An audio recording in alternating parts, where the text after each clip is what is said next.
दुनिया की, आपकी, आपके परिवार की, हिंदुस्तान की, सबकी नजर इस वक्त अफगानिस्तान में पल पल बदल रहे हालात पर है। काबुल से बेहद हैरान करने वाली तस्वीरें लगातार आ रही है। तालिबान जल्द ताजपोशी के लिए बेचैन दिख रहा है और अफगानिस्तान में जो कुछ हो रहा है उसके लिए अमेरिका की घेराबंदी दूसरी तरफ शुरू हो गई है। अफगानिस्तान पर दुनिया के समीकरण कैसे बदल रहे हैं, आज पूरी तस्वीर मास्टर स्ट्रोक में हम आपको दिखाएंगे, थोड़ा पीछे भी ले चलेंगे, लेकिन उससे पहले अफगानिस्तान से जुड़ी कुछ बेहद जरूरी अपडेट आपको देना चाहती हूँ। पहला तो यह कि तालिबान ने एक प्रेस कॉन्फ्रेंस करके अफगानिस्तान पर कब्जे को आजादी बताया है। तालिबान की तरफ से यह भी कहा गया है कि हम घर के अंदर और बाहर दुश्मन नहीं चाहते हैं। सभी देशों के दूतावास और लोगों की सुरक्षा का भरोसा भी तालिबान ने दिया है। तालिबान नेता मुल्ला अब्दुल गनी बरादर दोहा से कांधार पहुंच गया है और इसके अलावा अशरफ गनी के सरकार में उपराष्ट्रपति अमरुल्लाह सालेह, उन्होंने खुद को अफगानिस्तान का राष्ट्रपति घोषित कर दिया है, कार्यवाहक। इसके साथ में सालेह ने एक ट्वीट करके तालिबान के खिलाफ जंग का ऐलान कर दिया है। उन्होंने लिखा है, सुनिएगा गौर से, अफगानिस्तान के बारे में अमेरिका के राष्ट्रपति से बहस करना अब बेकार है। हम अफगानियों को यह साबित करना है कि अफगानिस्तान वियतनाम नहीं है। अमेरिका की तरह हमने हौसला नहीं खोया है और हमारे सामने बेशुमार अवसर अभी बाकी हैं। अमरुल्लाह सालेह ने अपने ट्वीट में वियतनाम का नाम लिया।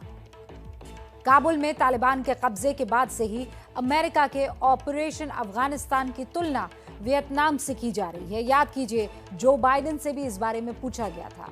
क्यूबा और सोमालिया से भी इसे कहीं ना कहीं जोड़ा जा रहा है। आखिर क्यों? मास्टर स्ट्रोक की कवर स्टोरी में आज हम आपको यही दिखाने वाले हैं कि ये माजरा क्या है। ये तालिबान रात से सिसक रहे अफगानिस्तान की ताजा तस्वीरें हैं। इस सिसक में दर्द है, दहशत है और गुस्सा भी है, जिसकी गूंज काबुल से 11,000 किलोमीटर दूर वॉशिंगटन तक सुनी जा सकती है। बहुत से मुल्क भी अफगानिस्तान की मौजूदा हालत के लिए अमेरिका पर ही उंगली उठा रहे हैं, लेकिन अमेरिका के राष्ट्रपति ने न सिर्फ सारे आरोप नकार दिए हैं, बल्कि ब्लेम अफगानिस्तान की सरकार पर शिफ्ट कर दिया है। जो बाइडेन भले ही अफगानिस्तान छोड़ने के फैसले को सही ठहरा रहे हों, लेकिन पूरी दुनिया में अफगानिस्तान से अमेरिका की वापसी को वियतनाम में अमेरिका की हार से जोड़ा जा रहा है। ट्विटर से लेकर दुनिया के हर सोशल मीडिया प्लेटफॉर्म पर काबुल और साइगोन की तस्वीरों की तुलना हो रही है। कुछ तस्वीरों से समझिए कि ये तुलना क्यों की जा रही है। ये दो ऐतिहासिक तस्वीरें हैं। पहली तस्वीर काबुल एयरपोर्ट की है, जहां अब भी अफरा तफरी मची हुई है। तालिबान राज आते ही काबुल एयरपोर्ट पर लोगों की भीड़ जमा हो गई है। हर कोई अफगानिस्तान छोड़ने के लिए बेताब है, क्योंकि उन्हें लगता है कि अमेरिका के अफगानिस्तान छोड़ने के बाद अब तालिबान राज में उनके जानमाल की कोई गारंटी नहीं है। अब दूसरी तस्वीर पर नजर डालिए। ये 30 अप्रैल 1975 का वो पल है जब दक्षिणी वियतनाम के साइगोन शहर से अमेरिकी सेनाएं भाग रही थी। तस्वीरों में दिख रहा है, यह हेलीकॉप्टर साइगोन में अमेरिकी दूतावास की छत पर खड़ा है और उसमें सवार होने के लिए लोगों की कतार लगी हुई है। सिर्फ एक तस्वीर की वजह से ही वियतनाम और अफगानिस्तान की तुलना नहीं हो रही। साइगोन और काबुल की इन दो तस्वीरों में भी आपको सब कुछ एक जैसा ही नजर आएगा। तालिबान के कब्जे के बाद जिस तरह काबुल की सड़कों पर लोग बदहवास होकर एयरपोर्ट की ओर भाग रहे हैं, ऐसा ही मंजर 46 साल पहले साइगोन की सड़कों पर भी देखा गया था। तब भी लोग शहर छोड़ने के लिए एयरपोर्ट और बंदरगाहों की ओर भाग रहे थे। काबुल और साइगोन में खौफ और दहशत एक जैसी ही थी। इसका अंदाजा इन दो तस्वीरों से लगाइए। काबुल छोड़ने के लिए बेताब भीड़ को जब प्लेन में जगह नहीं मिली तो कुछ लोग प्लेन के पहिए पर ही बैठ गए, जो प्लेन के हवा में आते ही नीचे गिर गए और उनकी मौत हो गई। साइगोन में जब अफरा तफरी मची तो जहाजों के डेक पर लोगों को ला रहे हेलीकॉप्टर्स को उतारने के लिए वहां खड़े हेलीकॉप्टर समंदर में बहा दिए गए थे। अफगानिस्तान और वियतनाम की तुलना एक और ऐतिहासिक तस्वीर की वजह से हो रही है। ये वो तस्वीर है जो आने वाली पीढ़ियों तक दोहराई जाएंगी। इसलिए पहले आप उस तस्वीर को देखिए, गौर से देखिए। जो तस्वीर आपके सामने पहली काबुल की है, जिसमें अमेरिकी दूतावास से अफसरों को रेस्क्यू किया जा रहा है। काबुल पर तालिबान के कब्जे के बाद अमेरिकी सेनाओं ने दूतावास के अफसरों को निकालने के लिए शिनूक हेलीकॉप्टर का इस्तेमाल किया, जिसे आप इस वक्त तस्वीरों में देख सकते हैं। अब दूसरी तस्वीर वियतनाम के साइगोन में अमेरिकी दूतावास के अफसरों के रेस्क्यू की तस्वीरें 1975 में जब साइगोन में उत्तर वियतनाम की सेनाएं दाखिल हुई तो अमेरिकी दूतावास के अफसरों को ठीक वैसे ही रेस्क्यू किया गया या करना पड़ गया जैसे काबुल में किया गया। इत्तेफाक देखिए आप, उस वक्त भी चिनूक हेलीकॉप्टर का ही इस्तेमाल हुआ था। वियतनाम और अफगानिस्तान, इनकी तुलना सिर्फ तस्वीरों की वजह से नहीं हो रही है। दोनों ही जंगों में सिलसिलेवार ढंग से जो कुछ हुआ है वो काफी हद तक सिमिलर है, एक जैसा है। वियतनाम जंग में साइगोन पर उत्तरी वियतनाम के कब्जे से लगभग 2 साल पहले अमेरिका और उत्तरी वियतनाम में शांति समझौता हुआ। अब याद करिए, काबुल में आज जो कुछ हो रहा है उससे ठीक 1.5 साल पहले यानी फरवरी 2020 में दोहा में समझौता हुआ था ना। वियतनाम से अमेरिका के निकलने से पहले ही साइगोन पर उत्तरी वियतनाम का कब्जा हो गया। अफगानिस्तान में अमेरिका की वापसी से पहले ही तालिबान ने काबुल पर कब्जा कर लिया। वियतनाम में अमेरिका का मकसद कम्युनिज्म और कम्युनिस्ट सरकार को रोकना था, लेकिन अंत में दक्षिण वियतनाम पर भी कम्युनिस्ट का कब्जा हुआ और उनकी ही सरकार बनी। अब अफगानिस्तान, अमेरिका का मकसद क्या था? अल-कायदा के खात्मे के अलावा तालिबान सरकार को गिराना, लेकिन 20 साल बाद एक बार फिर तालिबान की सरकार बन रही है, ठीक वैसे ही जैसा वियतनाम में हुआ। वियतनाम की हार अमेरिका के लिए ऐसा जख्म है जो कभी नहीं भरेगा। आज जब अफगानिस्तान की तुलना वियतनाम से हो रही है, तब भी बाइडेन प्रशासन को यह पसंद नहीं आ रहा है, लेकिन अमेरिका में विपक्ष यानी रिपब्लिकन्स अफगानिस्तान को वियतनाम से बाइडेन प्रशासन पर हमला बोल रहे हैं। अफगानिस्तान और वियतनाम की तुलना से बाइडेन सरकार परेशान है, विपक्ष भी हमलावर है। शायद यही वजह है कि राष्ट्रपति जो बाइडेन अफगानिस्तान जंग के नतीजे को अमेरिका की जीत बता रहे हैं और इसके लिए उनके पास कई तर्क भी हैं। बाइडेन आज ये कह रहे हैं कि अमेरिका का मकसद कभी भी अफगानिस्तान को खड़ा करने का नहीं था, लेकिन अफगानिस्तान को लेकर अमेरिका की अब तक की नीतियां और दस्तावेज कुछ और ही कहानी कहते हैं। उन दस्तावेजों की बात करें उससे पहले अफगानिस्तान को लेकर पूर्व राष्ट्रपति जॉर्ज बुश का ये बयान सुनिए। जॉर्ज बुश ने साल 2001 में अफगानिस्तान में अमेरिकी सेनाओं को उतारा था, लेकिन तालिबान को बेदखल करने के बाद लगातार ये चर्चा शुरू होने लगी थी कि अमेरिकी सेनाओं को वापस लौट जाना चाहिए। लेकिन साल 2002 में जॉर्ज बुश ने अफगानिस्तान मार्शल रिकंस्ट्रक्शन प्लान का ऐलान किया था। सच्चाई ये है कि अफगानिस्तान के रिकंस्ट्रक्शन प्लान में 11 लाख करोड़ रुपए लगे थे और ये लगाने के बाद भी अमेरिका का अफगानिस्तान के पुनर्निर्माण का मकसद पूरा नहीं हुआ और आज अफगानिस्तान में तालिबान की सरकार बन रही है और अमेरिका के मिशन अफगानिस्तान को वियतनाम ही नहीं बल्कि क्यूबा और सोमालिया से भी जोड़ा जा रहा है। आपको ये बता दें कि क्यूबा में या क्यूबा से काबुल को आखिर जोड़ा क्यों जा रहा है। 1959 में क्यूबा में कम्युनिस्ट नेता फिडेल कास्ट्रो ने तख्ता पलट किया। अमेरिका ने क्यूबा में कम्युनिज्म को रोकने के लिए कास्ट्रो विरोधियों को प्रशिक्षित किया, हथियार दिया।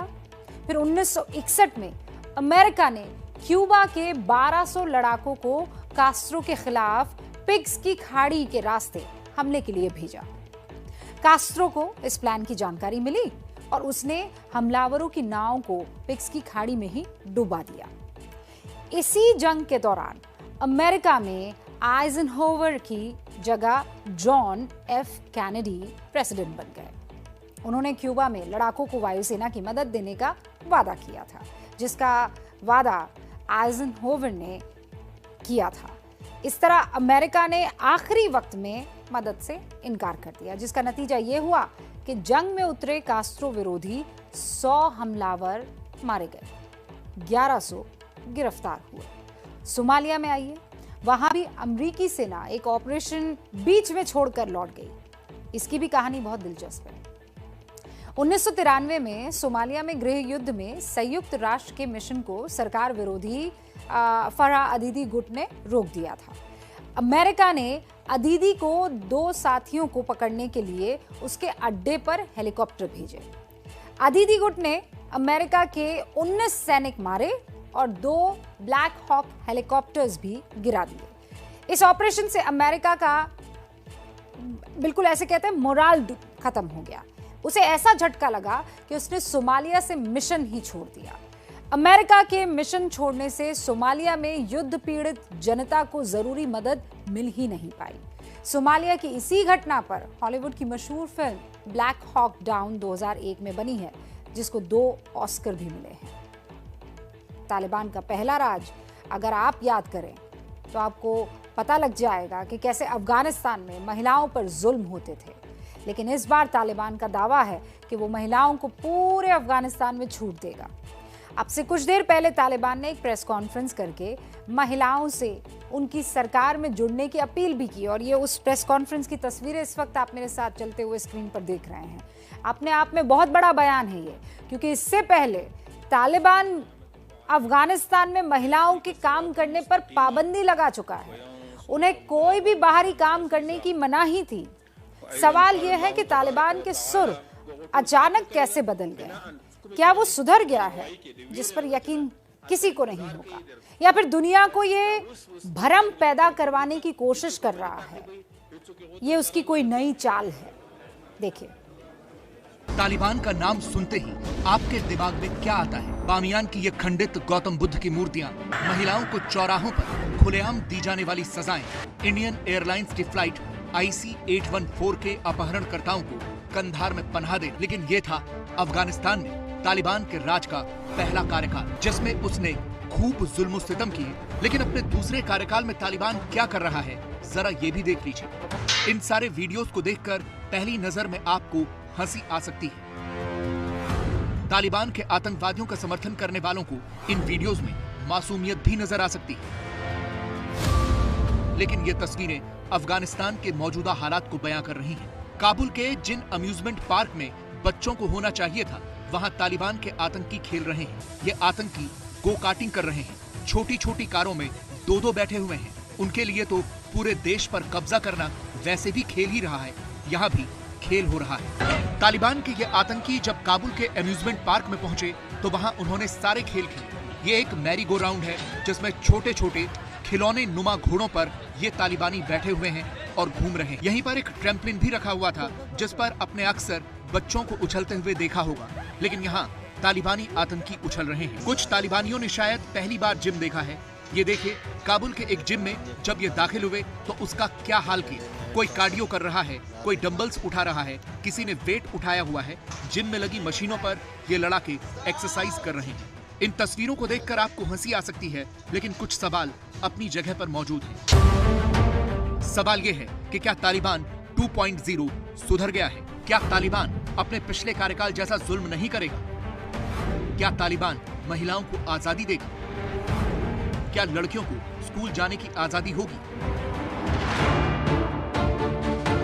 तालिबान के प्रवक्ता सुहेल शाहीन ने पाकिस्तान के एक टीवी चैनल पर टेलीफोनिक इंटरव्यू दिया है, जिसमें उन्होंने ये दावा किया कि वहां महिलाओं को छूट मिलेगी और उन्हें शिक्षा का भी अधिकार होगा। तालिबान जैसे आतंकी संगठन के प्रवक्ता के मुंह से ऐसी मीठी मीठी बातें शोभा नहीं देती हैं, इसीलिए उन पर विश्वास नहीं होता है। तालिबान के राज में महिलाओं के किसी भी तरह के बाहरी काम करने पर पाबंदी थी।